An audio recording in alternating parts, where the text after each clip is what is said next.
I'm seeing a lot of business gurus on Instagram talking about how anyone can make $30,000 in 30 days or become a millionaire in a year if you follow my program or my system.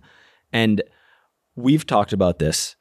While I do believe that anyone can be a successful online fitness coach, anyone can be a great personal trainer and help people, whether it's in person or online, and can earn enough money doing that to support themselves, support their family.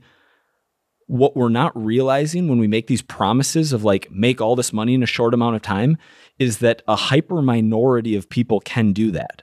And the analogy I want to use is the person who their first time ever deadlifting, like pulls 315 with perfect technique, or the person who has unbelievably symmetrical abs and like has a ton of muscle despite never lifting weights and is genetically in an unbelievable position and is an outlier to have an amazing physique, to have amazing strength. In the same way, there are people who are so charismatic, so hardworking, so good on camera, so high IQ probably matters, even though people don't want to hear that, where they are outliers in their ability to grow a business fast. And the reason I want to say this is because I don't want to set people up with false expectations of how long it takes.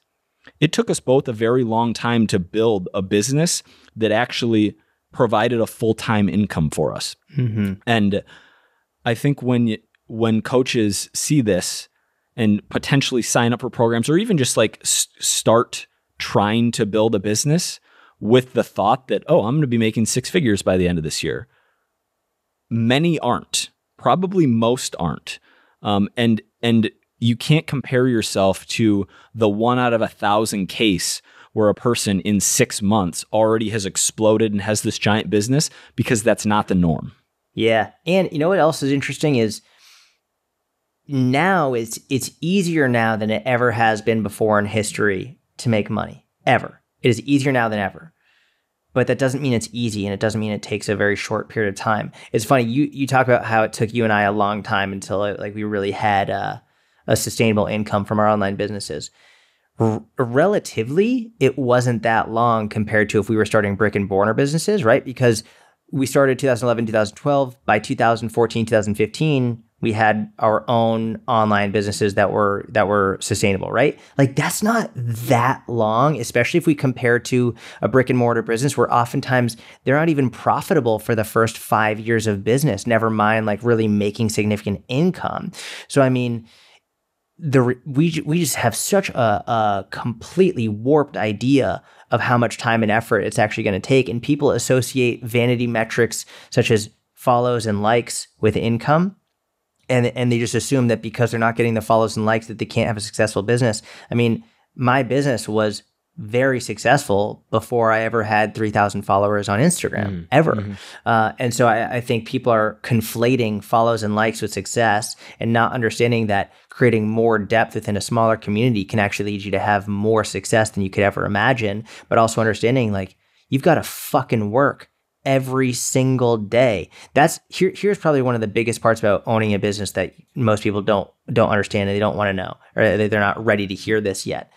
If you don't want to work every single day, then work for somebody else.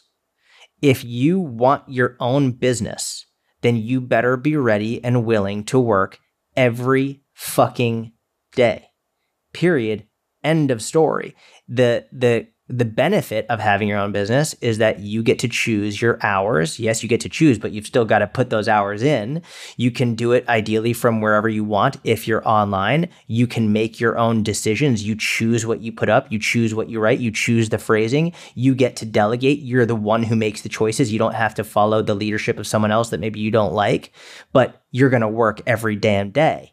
Whereas if you don't want to work every day, and you're okay working for someone else and taking their what they say is this is how we're going to do it. This is like how we're going to lay it out. This is how you have to say it. Then work for someone else. But that's the choice that you have to make for this. And that's the decision you're going to have to make. That's really what it all boils down to.